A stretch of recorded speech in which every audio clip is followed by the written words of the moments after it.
Chronicles of a Gooner. Like and subscribe. Chronicles of a Gooner. Harry Symeou time. Arsenal. Come on, you Gunners. Arsenal. Chronicles of a Gooner. This podcast is brought to you in partnership with okjersey.com. Looking for football shirts? Head over to okjersey.com and enter the discount code Harry for 8% off. Hey everybody, how's it going? And welcome back to another episode of the Chronicles of a Gooner, the Arsenal podcast with me, your host, Harry Symeou. And what a delight it is to be back with another show reflecting on an Arsenal victory in the Premier League. Yes, I do have to apologise for the lack of a preview around the Leeds game. As I mentioned to our patrons in the Discord server, I had some family stuff come up on Friday, and where I planned to sit down in the afternoon and record the podcast, I just couldn't do it. Something came up that needed my attention that was way more important than podcasting. And so we skipped the preview show. Apologies for that. We will make it up to you with some extra content this week. Massive welcome to everybody who's with us this morning. Great to see so many of you in the live chat. If you're watching this back later or listening back to it later, thank you for being with us as well. Really, really do appreciate it. And just what a difference it makes waking up in the morning, right, with a smile on your face. Waking up in the morning with an excitement about today's podcast, rather than coming into it wondering how you're going to come across, because there is so much emotion that you just can't keep it in. You can't handle it. That was the problem I had after the Man United game. And actually, when I look back at the podcast that we did post that match, did I go a little bit over the top? Maybe. Or, you know, they say that when you're raw and when you're emotional, your true feelings come out. And maybe there were some underlying concerns that I've sort of been quite good at maybe just sort of keeping at bay over the course of the season, that maybe all came to a head around that game. But look, we are here. We are still at the top of the league, and we've extended our lead to 7 points, albeit Manchester City and Aston Villa are in action later on today. But do you know what, guys? It's over to you now. We've done our job. And, it's been a while since we've had a game first, it feels like. We keep ending up playing after, which means that, if you have seen your rivals drop points, it kind of gives you a place or a feeling of, less pressure, and you can maybe go out and do your job. Or if they win, obviously it ramps up the pressure on you and puts you under a little bit of stress and duress, etc., etc. But look, we've done our job, and now we can sit down today and we can just enjoy the football. And whatever happens, happens. If Manchester City win at Tottenham, which they probably will, because Tottenham are not very good under Thomas Frank, if we're being brutally honest about it, then we go, okay, we've done our job. That's one game week down. We move. We're still 4 points clear. We keep rolling. Okay, we keep on rolling, and we turn our attention to that Carabao Cup semi-final second leg coming up in midweek. If they drop points, then all of a sudden we've rectified the damage, essentially, that was done last weekend. And we've extended our lead back up to 6 points, which would be a pretty good outcome, wouldn't it? But I don't think that you should waste any time or any energy cheering on Spurs. I mean, this is a club, and I know this is not a Spurs podcast, but I've got to get this off my chest because I just find it so funny. I read online yesterday, that there's a group of Spurs fans that are planning some sort of protest before the Manchester City game, where they're going to be calling for the club to show more ambition, where they're going to be calling for the club to show that it actually wants to win. It's not just about money. It's more than just about business. Okay. And then at the same time, I'm seeing Spurs fans come up on my timeline saying, we don't want to win. We want to lose. We want Manchester City to come and roll us over because it could help them stop Arsenal win the Premier League. And I just think to myself, those two groups of Tottenham fans are working against each other, because there's one that wants ambition, that wants the club to move forward. And there's another set of them that are so, apathetic towards what they do and how they get on, because they just know they're going around in this cycle and they're not really getting anywhere, that they would rather their team loses. And it's just like the two mindsets within that Tottenham fan base are so sort of contradictory of each other. You wonder why there's no movement and why things are allowed to stay the way they are and have done for many, many years at Tottenham Hotspur. But anyway, we're here to talk about Arsenal. We're here to talk about the game yesterday. And I think a really good way to start our breakdown of yesterday's game is to refer to a Declan Rice quote that he gave after the game. Now, I know there's a lot of people out there that feel like Declan Rice is the most natural leader within this group. There's a lot of people that if they had it their way, they would probably make him the captain. I've always said that if I came in fresh as a new coach and I was taking on this Arsenal team from zero, I probably would name Declan Rice the captain. But we've talked about the complexities of trying to take it away from someone who's still a senior player, who's been a key figure in your progress, albeit is having a bit of a difficult time at the moment. There's a lot that comes with that, and it's a kind of dangerous, potentially unsettling territory that I don't think really as a team and as a club we should be venturing into right now. But Declan Rice kind of strengthened those claims for him to be captain with this really good quote that he gave after the game yesterday. Not only is he immense on the pitch pretty much every time he takes to it, but when he says things like this, I think he really does get people behind him. He said, if we want to win with Arsenal and leave a legacy, this is our chance to do it over the next 4 months.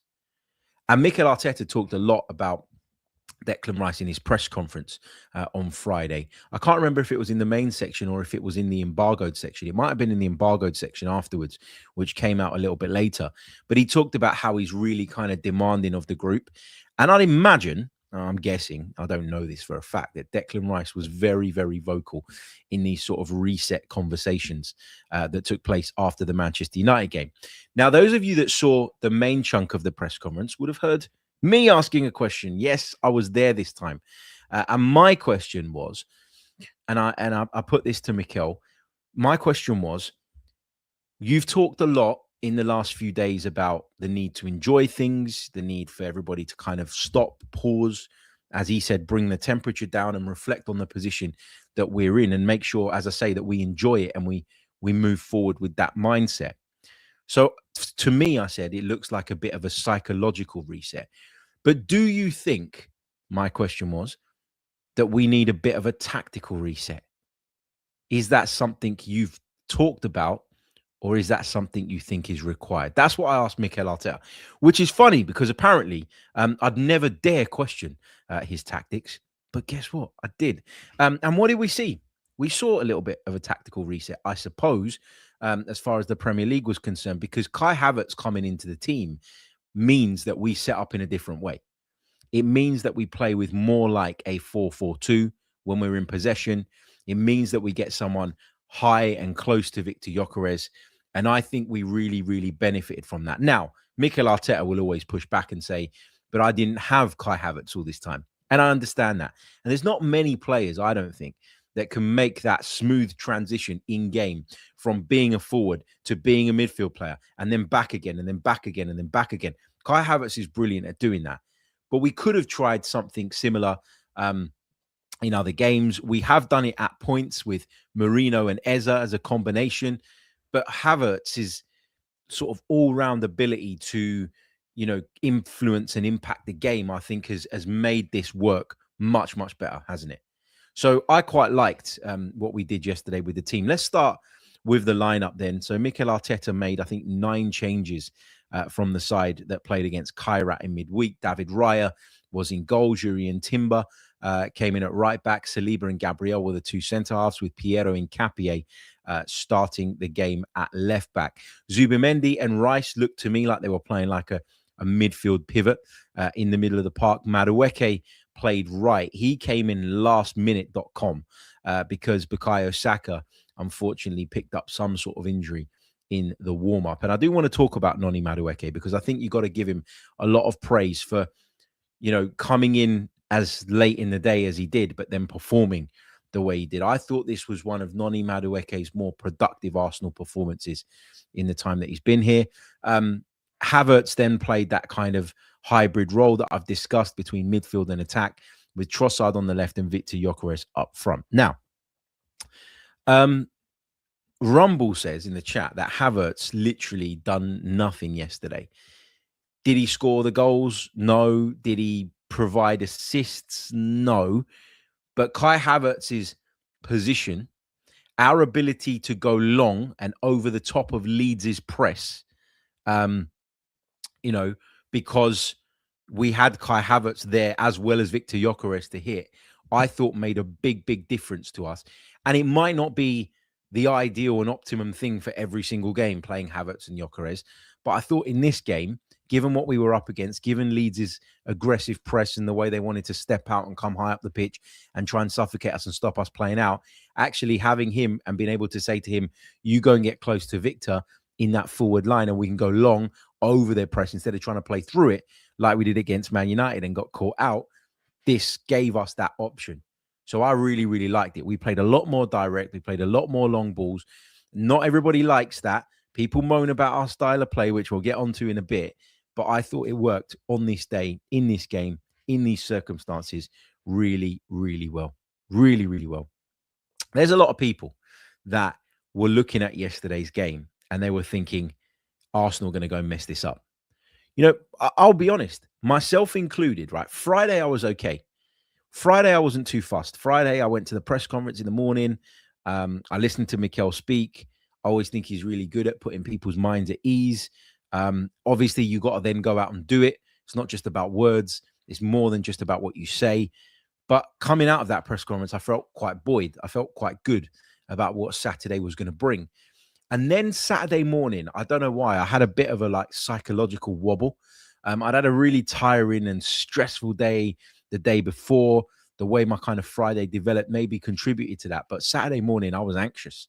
I was nervous. I was worried about what this game was going to bring. I was thinking about that Ellen Road atmosphere, and I was thinking about the need for Arsenal to go out there and really kind of stifle them, really put in one of our controlling performances, not the kind of sloppy performance that we showed against Man United. We had to go there and do everything well.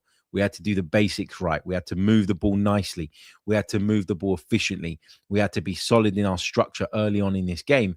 And we slowly sort of grew from a point of looking for stability first to a point where we were in complete and utter control of this game. Complete and utter control. This was, if Mikel Arteta, right, goes to bed at night and dreams of what his ideal Arsenal performance looks like, this was it. Okay, control, stability, strength, using all the weapons that we have available to us, being flexible, adaptable in the way that we play, the set piece threat being key in terms of taking the game in the direction that we wanted it. But then once those spaces develop, as Leeds have to come out and play you, we then start to see the brilliant football that he does have deep down in him somewhere. People talk about the set pieces and all the rest of it, but once teams come out and play us, we are capable of playing a really nice style of football. So Mikel Arteta would have gone to bed dreaming of this type of performance. It had everything that you would find on a Mikel Arteta checklist. And that's why I think he was so pleased with what he saw yesterday.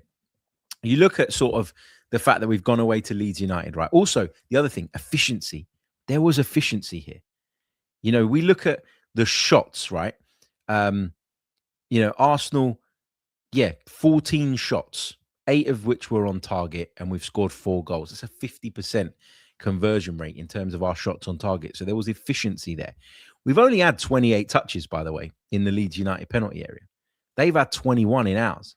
Yet our XG was 2.39 because of the quality of chances that we've created.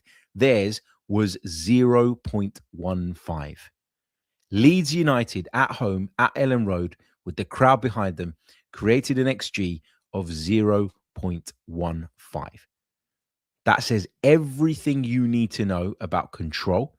It shows that we were able to control the ball, the game with or without the ball, because we only had 50.5% of the possession. So we only edged it. We edged it, and that was enough because we were able to keep Leeds at an arm's length because we can control games in other ways. This was the archetypal Mikel Arteta Arsenal performance. So it takes us 27 minutes to break the deadlock. It was a wonderful goal from Martin Zubimendi. And listen, Martin Zubimendi copped a lot of stick after the Manchester United game. I had a bit of sympathy for him because I felt like the pass he was given from William Saliba, as I said at the time, was a bit of a hospital pass. I thought it was poor. I still expect, having said that, Martin Zubimendi to do much better there. And because he'd done something similar against Tottenham, there was this kind of like, oh, again, you know, that was the kind of feeling when it came to that goal that we conceded against Man United. When Martin Zubimendi scored at Leeds, I thought you could see in his face, in his reaction, a sort of outpouring of emotion. I feel like he's carried the weight of that mistake all week. All week. He didn't have a chance to come out against Kairat and put it right. So this was his chance. And he comes out with a wonderful goal. It's a brilliant cross in from Noni Madueke. Kai Havertz is in the box. I think Kai Havertz probably would have got to the ball had Martin Zubimendi not been there. But it's a really clever and intelligent run from Martin Zubimendi because he gets across everyone. And he knows that with the sort of the power, if you like, or the weight on the ball from Madueke's delivery, all he has to do is get it on target. All he has to do is guide the header. Control. We keep talking about control in terms of our all-round performance. Control here. Control it towards goal. Guide it. Head it into the right area and you will score. And that's what Martin Zubimendi did. And as I say, the way he wheeled away in celebration was reflective, I think, of how he was feeling across the whole week, probably. Then you had the second goal, Karl Darlow's own goal. Look, I think it's harsh that it's an own goal because I think Madueke's corner's going in anyway. It's on target. If someone had a shot from the edge of the box that was on target and it went through the goalkeeper's hands, you wouldn't give it as an own goal, would you? You'd say that the goalkeeper got something to it, but actually it's the striker's goal. I think because it's a corner here, Madueke won't get the benefit of the doubt, but obviously he delivers it into a really, really good area. And you know what? One of the things I don't like when Bukayo Saka's out is that I do feel like the quality of our corners drops, right? You need a left footer on that right-hand side to whip them in the way that we like to, right underneath the crossbar. We've talked about how Arsenal go about being so effective from set pieces on a recent Patreon pod, if you want to check that out. The delivery from Madueke yesterday generally was really, really good, whether it was for Martin Zubimendi's goal, the cross from sort of the corner of the box, or the corner kick that Darlow ended up punching into the back of his net. You know, the quality of delivery was really, really good from Noni yesterday. Now, on that mistake from Darlow, there's a lot of people that are like, oh my God, that's an absolute shocker. What is he doing? And I suppose to a degree it is, right? It is a really bad bit of goalkeeping. But you got to think about why we caused this level of chaos. And I talked a little bit about it on that Patreon pod that I just referenced. I talked about 3 things that Arsenal do when it comes to corners, when it comes to set pieces. I'm not going to spoil that by giving you all 3 of my thoughts on this. But when you have an aura like we do from set pieces, when you win a corner and immediately the away fans yesterday are, you know, excited because they know what could be coming. Equally, the home fans are nervous. There's like a collective sigh of like, oh, here we go again. There's an aura about Arsenal when it comes to set pieces. And the reason Darlow tries so hard, the reason Calvert-Lewin is desperate to get on the end of that and essentially ends up getting in his goalkeeper's way is because they are so fearful of what's about to come. We have built that aura up over a long period of time. And people now, when they face corners against us, are absolutely petrified. And this was another example of that. It really, really was. So we go in at halftime, 2 goals to the good. We go in at halftime in a really strong position. We've done everything right. We've come out, we've shown control, we've shown stability, we've limited the influence of the Ellen Road crowd. We've put them in a position now after the break where they have to come out and chase the game. And in theory, that's what we want. Okay. People say that we're set piece FC and all the rest of it. Yeah. We use set pieces a lot of the time to break down the doors. But a lot of the time, when the game state changes, we can play beautiful and wonderful football. And I thought in the second half, we played a much nicer and more attractive brand of football without having to really exert ourselves because of the position that we found ourselves in. When you have defensive stability at your core, you can go down a couple of gears in the second half when you're 2-0 up like we were. You can shift down. You can put yourselves in a position where you no longer massively need to exert yourselves. And that's where I think Arsenal have been able to find a consistency this season. Generally speaking, I know we're talking about this off the back of a bit of a disappointing run in the Premier League, during which we only lost one game, by the way, but you'd have thought that we'd lost 10 in a row. But my point being that Arsenal seem to know now, or seem to understand, and this is a consequence of having a bigger squad, and there's lots of reasons for this, but it feels like we've got to a point where we know that once we get into a certain position, most of the time we're going to see it out. And that means that we still maintain the basics when it comes to hard work and all the rest of it, but we don't always need to push so hard. Sometimes we can bide our time, and we did bide our time, I thought, in that second half at points. Viktor Gyokeres scored the third goal. Really ought to have scored before that, by the way. He was played in and he had a really good chance. He was bearing down on goal. It was a really good run from Gyökeres, credit where credit's due. But I thought he needed to use his body better. I thought he needed to put his body in a position where the defender coming from that left side, as far as Viktor Gyokeres was concerned, had no chance of getting on the end of the ball whatsoever. Use your body. You got to use your body in a way that says to the defender, you either take me out or I'm getting the shot off. Now, for what it's worth, I thought Viktor Gyokeres' performance on the day was much improved. Much improved. There were things about his performance yesterday that I really liked. I thought some of the battles that he had in the first half, he came out on top. And you can't always say since he's arrived at Arsenal that he's come out on top in those physical duels often enough. He did yesterday. There were some nicer bits of hold-up play. There were some really, really nice layoffs.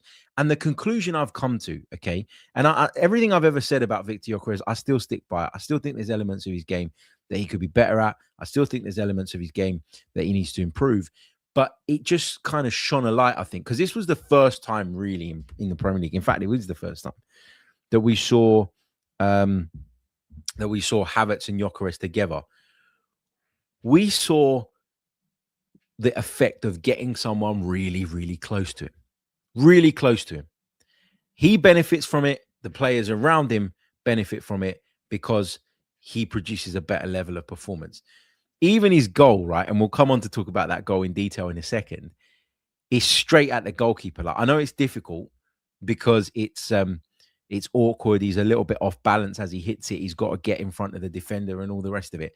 But again, that's one of the things I've been chatting about so much with Viktor Gyokeres. Be proactive in terms of getting in front of your man. He was in that instance. He was on that occasion. So, yep, have I given him stick at times? Do I think he's about power above finesse and technique at times? In fact, most of the time, yeah, I do. But credit where credit's due. I thought he had a good game yesterday, Viktor Gyokeres, overall. And I love that he got the third goal. And I love what it meant to him. You know, again, you know, you can just feel it sometimes with these players, can't you? You can feel that the weight of the week has been sort of weighing heavy on their shoulders. And then they get moments like yesterday where, you know, they're able to kind of showcase what they can do again, get past the difficulties mentally that they faced over the last few weeks. And there's an outpouring of relief, you feel, in every single goal celebration. But that third goal, obviously, you know, a brilliant open play goal. Don't underestimate the role of the two players that really kind of made a difference in the build up to that. I thought Martin Odegaard's pass with the outside of the foot to release Martinelli down the right was outstanding. It really, really was. It's a wonderful ball. He gets onto it, Martinelli. It's excellent wing play from him. The way he skips beyond the man initially, and then the way he works it back inside onto that left foot to deliver into the box. And sometimes I felt like Martinelli's been a bit of a one-trick pony in terms of always wanting to use that right foot. This time he uses his left and he puts a brilliant delivery into the box.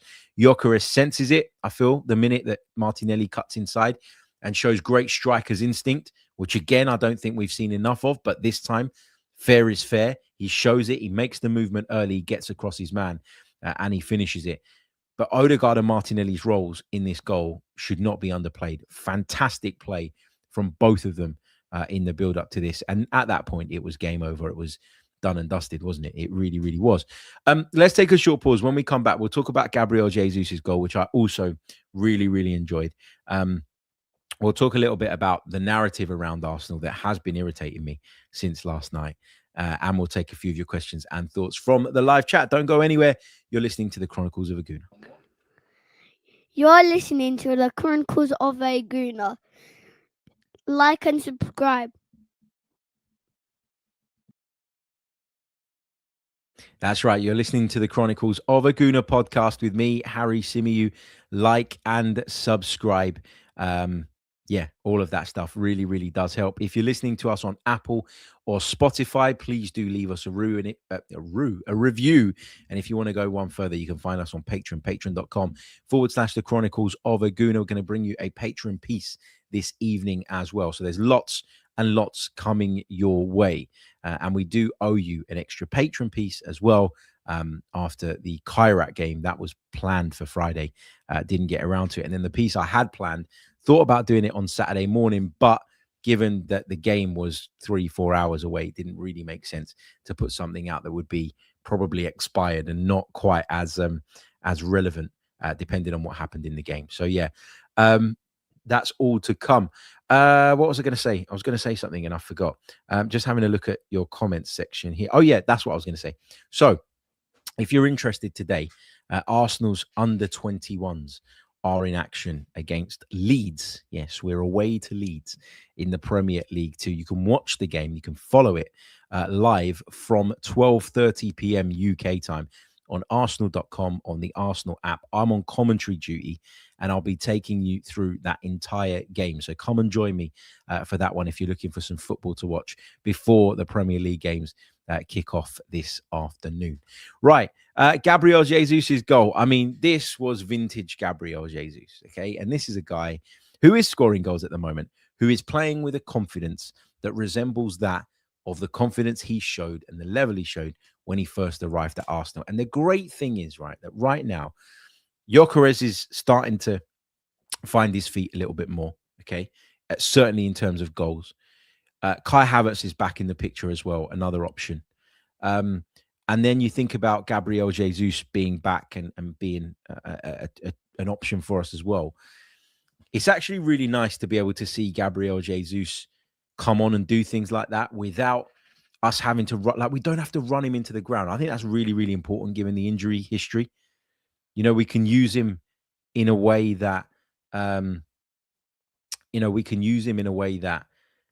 I think just means that we can get the best out of him at all times. It means that we don't have to push him into the ground. We're not desperate. We're not in big trouble. And yeah, it's great to see. It's great to see because that goal was just top. The way he sort of brought the ball under control, turns, goes with the little drag back to catch the defender out, just to create that half a yard for him to then bend it into the bottom corner. It's an outstanding goal. It's an outstanding finish. Lots of you mentioning the FIFA Women's Champions Cup. Yep, that's coming up today as well. 6 p.m. That one. Arsenal taking on Corinthians in that. And that's at the Emirates Stadium. Yeah, tune in to that one as well. How to watch that, you can see it on Sky Sports Main Event in the UK. So that one is on a little bit later on as well in the day. So you got a feast of football today. You got the Arsenal under 21s against Leeds. You've got the 2 p.m. games in the Premier League today, which I'm just going to bring up on my screen, are pretty cool as well. You got Aston Villa, Brentford. Obviously, we're kind of keeping an eye on that one. Man United, can they continue their great run under Michael Carrick? They take on Fulham at home, or is this the kind of game that they might just well drop points in? Nottingham Forest take on Crystal Palace at 2, and then you've got Tottenham against Man City at 4:30. So there's lots and lots of football being played, lots to keep across, lots to be all over. Right. I just want to quickly talk about this narrative thing around Arsenal, because I feel like yesterday's game, we're going to continue to break it down tactically on Monday's pod, because I think I want to do another rewatch just to make sure that what I've kind of come up with in my head in terms of the tactical differences are something I think is legitimate. So we'll do all of that on Monday's episode. But I do want to talk about the narrative around us. Then we're going to jump into the comment section. I just find it really, really funny, okay, that in the lead up to this game, every radio station I went on, every piece of content I worked on, everything I did, the question was, are Arsenal going to bottle it? Even on Friday, right, I saw a relative that I haven't seen for a long, long time, okay? Long, long time. And the first question they asked me were, oh, are Arsenal going to bottle it? Are Arsenal going to have a wobble? Leeds away. That's an awful game, that is. And I thought to myself, everyone wants us to fail, don't they? And probably deep down, a lot of people think that we're going to fail. And a lot of people think that we're going to collapse. I just kept hearing it over and over again. I've seen it on TV. I've seen it on the radio. I've heard it on podcasts, whatever. And so if that was the narrative going into yesterday, Arsenal having a bit of a wobble, nowhere near their best, Leeds away, that's a tough old fixture. Why are we not being praised for winning the game the way that we did, as convincingly and as comprehensively as we did? Why are people not saying, like they would if it was someone else, that's the sign of champions? That's the sign of a side that are going to go all the way. That's the sign of a side that have what it takes, that have the minerals, that have come through what's been a really, really difficult period. Why is the narrative that I'm seeing, oh, yeah, but, they scored another set-piece goal? That's not sustainable. Who's going to remember this Arsenal team? They're boring as hell, blah, blah, blah, blah, blah. Let me tell you this. If we go on and win the Premier League this season, I ain't going to give two hoots about how we played. I'm not going to care if 50% of our goals were set pieces. People keep banging on about the own goals. Why do those own goals occur? There's a reason. We're not just lucky and we get more own goals going our way than anybody else. Own goals are a thing because we're putting the ball into the right areas. We are causing carnage, chaos inside 6-yard boxes constantly. And the ball only, and it goes back to what I said on that Patreon pod again. Okay. If you put the ball in the right areas, it only needs a one-touch finish. And that one touch can be yours or it can be the opposition's. I don't mind people questioning or wondering whether Arsenal are going to get over the line, because if you base it on the last few years, you can say that they haven't proved it yet. That is absolutely fine. But when I look at the analysis of this victory, of this game in isolation, it really winds me up that we're not getting the credit for going to a tough place, going against a difficult opponent that many people thought were going to trip us up, and winning as comprehensively and as convincingly as we did. Give us our flowers if you're fair in your analysis. What does it do for me personally as an Arsenal fan? It winds me up even more. It galvanizes me even more. It makes me want to stick with my team even in the difficult times. What should it do for those players in that group? The same. That's what it should do. It should fire you up. It should rally you. It should get you going. It should give you even more incentive to go on and achieve the things that you can this season. And again, to go back to that Declan Rice quote, to finish off my kind of monologue on yesterday's game, and it will do some more with regards to the tactical intricacies and stuff on Monday's pod. But to finish off my monologue before I dive into the live chat for your questions, let me read you this Declan Rice quote once again. If we want to win with Arsenal and leave a legacy, this is our chance to do it over the next 4 months. Right, let's take a short pause, and when we come back, your questions and thoughts from the live chat. You're listening to the Chronicles of a Gooner.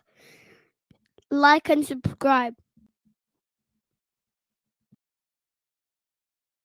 That's right. You're listening to the Chronicles of a Gooner. Like and subscribe. Where are we at in terms of likes right now on YouTube? Because I'd love to get to like 100 or so by the time the live stream ends. There's hundreds of you watching, so that should be light work.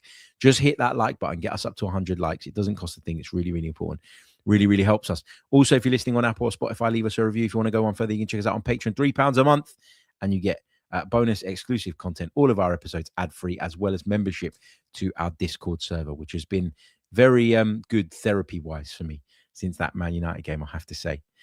Jack says, hi, Harry. Apologies if you've covered it already, But if you've watched Match of the Day, what did you think of Shay Given's segment on how to stop Arsenal from corners? I haven't seen it yet. I haven't seen Match of the Day yet. I plan to watch that a little bit later on today, so we can cover that off on Monday's episode. But for patrons, and I've referenced this a couple of times on today's show already, I did a piece about Arsenal set pieces.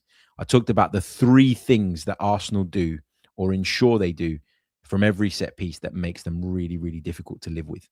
And I'm curious now that you've raised that Shay Given done that, if there's some similarity between what I've been saying and what Shay Given as a goalkeeper has been saying, because I did this piece probably 2 weeks ago.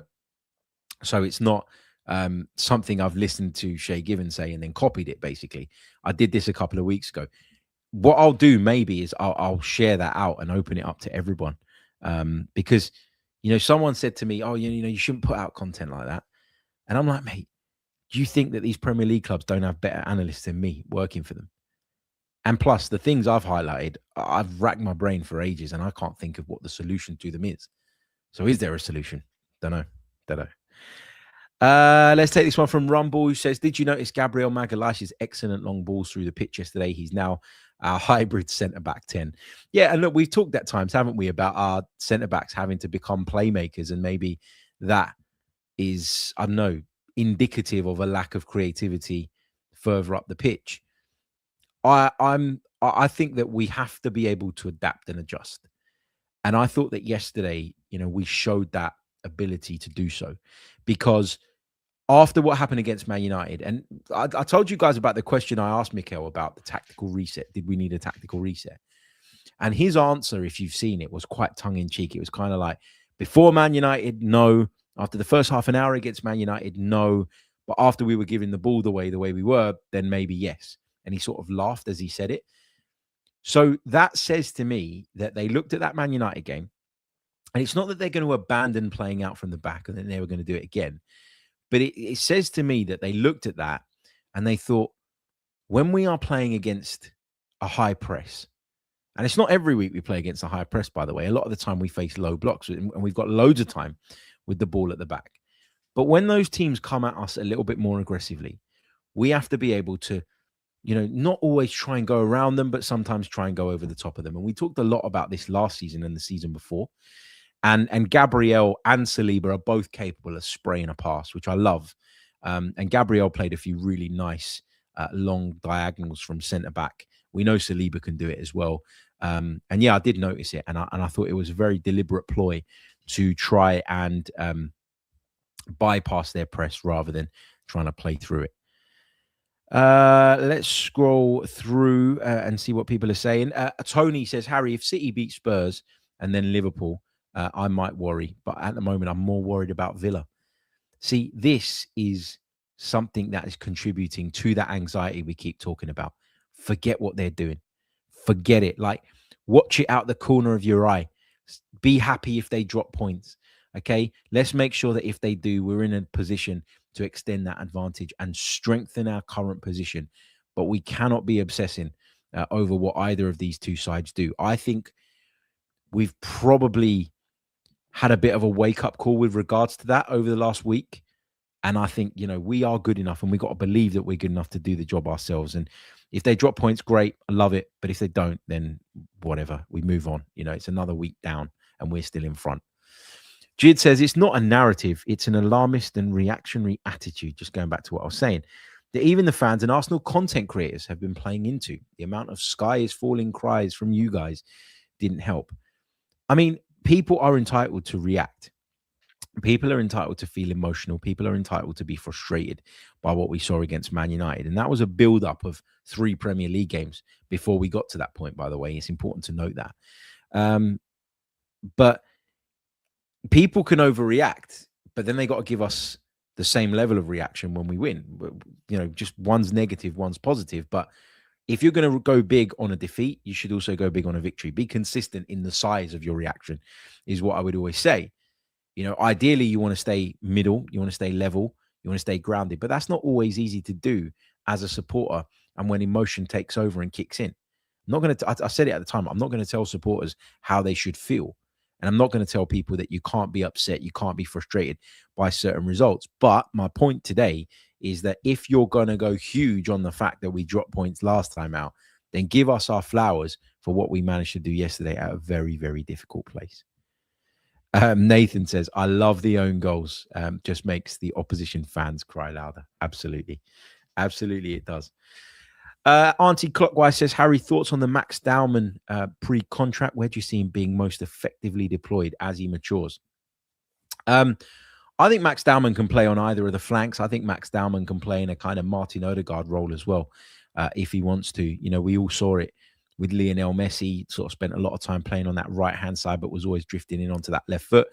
But as he sort of got a little bit older and as his position evolved and his sort of skill set evolved, he became a bit more of a central figure as well. I just think Max Dowman's such a talented player that you just want him on the pitch. It doesn't really matter where, as long as he's in the final third, where he can beat people, where he can get shots off and where he can make things happen, that's good enough for me. And he shouldn't be too far away from returning. And look, the squad is stacked at the moment. We're having to leave out senior players. There was no Miles Lewis-Skelly in the squad yesterday. You know, we've had games in the past few weeks where we've had to leave out Ethan Nwaneri, hence why he's ended up going out on loan to Marseille, why that was decided to be the best thing. Marino was out the squad yesterday as well. We hear that he's got some sort of foot injury. I should have mentioned that a little bit earlier on, but I thought I'd just slot that in. Mickey Morris says, can't speak for anyone else, but we'll definitely continue to enjoy the experience of being on top of the league and cautiously optimistic of winning the title this season. We can do it. Love it. But one, just going back to that word. Let's not keep going over the Man United performance. It's done now. It's done. Bill McClintock says, will football pundits continue to assert that we cannot win the league and cups due to their inherent bias over many years? Probably. Listen, I don't mind people saying that they don't really like our style of football, that it's not very memorable, etc., etc. But the thing is, I don't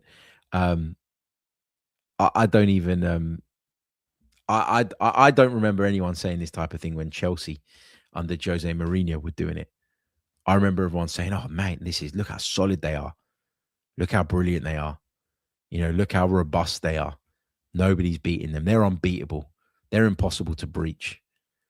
Yet when it's us, it's like, oh, they're stinking out the gaff. It's not great football.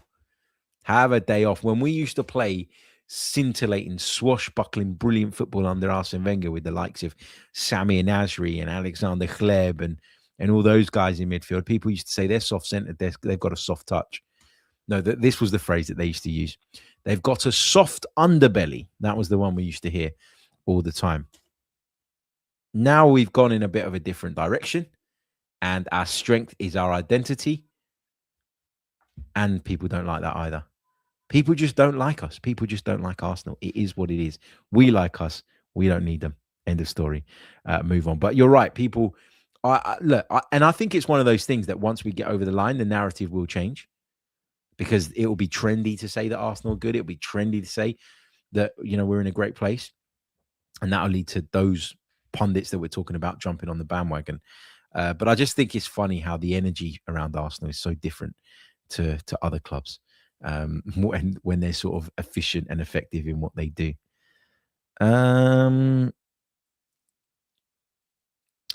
Tony says, Harry, explain to me why, even though Gyökeres scored on the podcast, you then bring up the one he missed, which, by the way, was a great tackle from the defender. That's not a fair attitude. I've given Viktor Gyokeres loads of praise today. I'm not having it that I've gone after him. Come on. I've not gone after him today. I like that. You know, he then sort of dusted himself off and went and scored what was a really important goal, because he took the game away from Leeds United completely, and any glimmer of hope that they had of getting back into the game. In that particular individual action, I thought he could have done better, but that's fine. I don't expect him to score every time he touches the ball. Not even I am that unrealistic. Lemonade Money says, are you concerned that our front three rarely score the first goal for us? I wouldn't say I'm that concerned about it. I am concerned with the overall output of our front three. I'm not so much concerned about them scoring the first goal. I think actually you should praise the fact that we can get the first goal from lots of different routes and avenues before you criticize the fact that it doesn't come from the front three. That's the way I look at it. But no, I think, naturally we face low blocks. We face teams that are defensive safety first, and that is going to mean that they nullify your attacking players first and foremost. But that's why it's important that the likes of Martin Zubimendi can make runs into the box like he did. It's important that, we have that set piece threat, which we've shown throughout this season and in seasons gone by. So yeah, I quite like it. I quite like the fact that we've got goals from different places, and I think that has equipped us really, really well for the tactical challenges that we face week in, week out. Right, guys, I'm going to love you and leave you. Thank you so much for joining me on today's pod. We'll do a bit more of a tactical breakdown on Monday's episode, where we will, of course, look at what Havertz and Gyökeres as a pair gives us. I think it's fair to say Gyökeres needs Havertz or someone of that ilk for us to get the best out of him. It's not been something that's been available to Mikel Arteta in the past, but going forward, is that going to help in terms of raising Gyökeres' level as well as the team's, generally speaking? We'll get into all of that. We'll break the game down tactically. Can't wait. See you all on Monday's episode. Until then, take care of yourselves. Have a wonderful, wonderful Sunday. Up the Arsenal, and goodbye. Chronicles of a Gooner. Like and subscribe. Chronicles of a Gooner. Harry Symeou time. Arsenal. Come on, you Gunners.